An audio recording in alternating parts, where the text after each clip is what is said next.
দেশ ছেড়ে পালানোর আগে সাবেক মন্ত্রী সম রেজাউল করিম যে অভিজ্ঞতার মুখোমুখি হয়েছিলেন তা নিয়ে একটা থ্রিলার সিনেমা বানানো যাবে।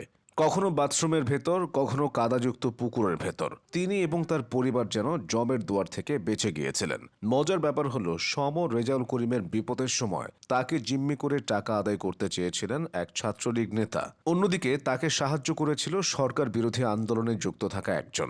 দেশ ছেড়ে পালানোর দীর্ঘদিন পর ভয়াবহ এসব অভিজ্ঞতার কথা জানিয়েছেন আওয়ামী লীগের এই নেতা।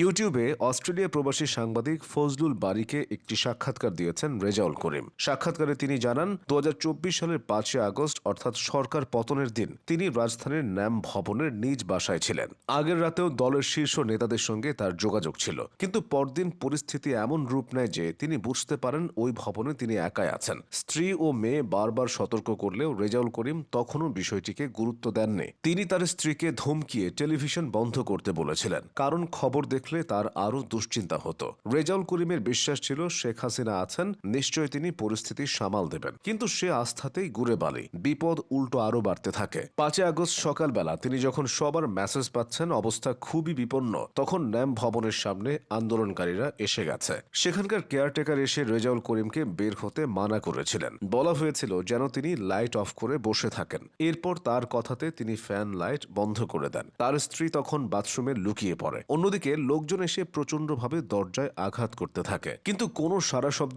না পেয়ে আর অন্ধকার দেখে তারা ধরে নিয়েছিল বিল্ডিং এ কেউই নেই। সে যাত্রায় রেজাউল করিম ও তার পরিবার বড় বাচ্চা বেঁচে যান। অবশ্য বিপদ তখনও কাটেনি। রেজাউল করিমের ভাষ্যমতে এরপর আন্দোলনকারীদের ভেতর থেকে একজন লোক এসে তাকে সহযোগিতা করে, কারণ মন্ত্রী থাকাকালীন তিনি ওই লোকের উপকার করেছিলেন। সে এসে তাদের কাপড় চোপড় বদলাতে বলে, এরপর মাস্ক পরিয়ে রোগীর ভান ধরিয়ে তাদেরকে বের করে নিয়ে আসে। বাসা থেকে রেজাউল করিম কিছু নিয়ে বের হতে পারেননি, এমনকি তার কাছে সিএনজি ভাড়ার টাকাটাও ছিল না। তিনি সপ্তাহখানেক এক আত্মীয়ের বাসায় লুকিয়ে থাকেন, কিন্তু সেখানেও জানাজানি হয়ে যায়। পরে তিনি বাসা পাল্টে বসুন্ধরায় আরেক আত্মীয়ের বাসায় আশ্রয় নেন, আর ওখানেই তাকে জিম্মি করে টাকা আদায়ের চেষ্টা করে ছাত্রলীগ নেতা তাপস চৌধুরী। রেজাউল করিমের ভাষ্যমতে তাপস প্রশাসনের নাম করে তার কাছে ১২ কোটি টাকা চেয়েছিলেন, কিন্তু দর কষাকষি শেষে ১০ লাখ দিতে রাজি হলেও সে এটা মেনে নেয়নি। সে তাকে বিভিন্ন ভয়ভীতি দেখাতে থাকে, আর তখনই মোটরসাইকেলে করে একজন স্টাফ এসে তাকে বাঁচিয়ে নেয়। কিন্তু রেজাউল করিমের স্ত্রী তখনও অনিরাপদ অবস্থায় ছিলেন। পরে কোনো কুলকিনারা না পেয়ে তিনি দেশ ছাড়ার সিদ্ধান্ত নেন, আর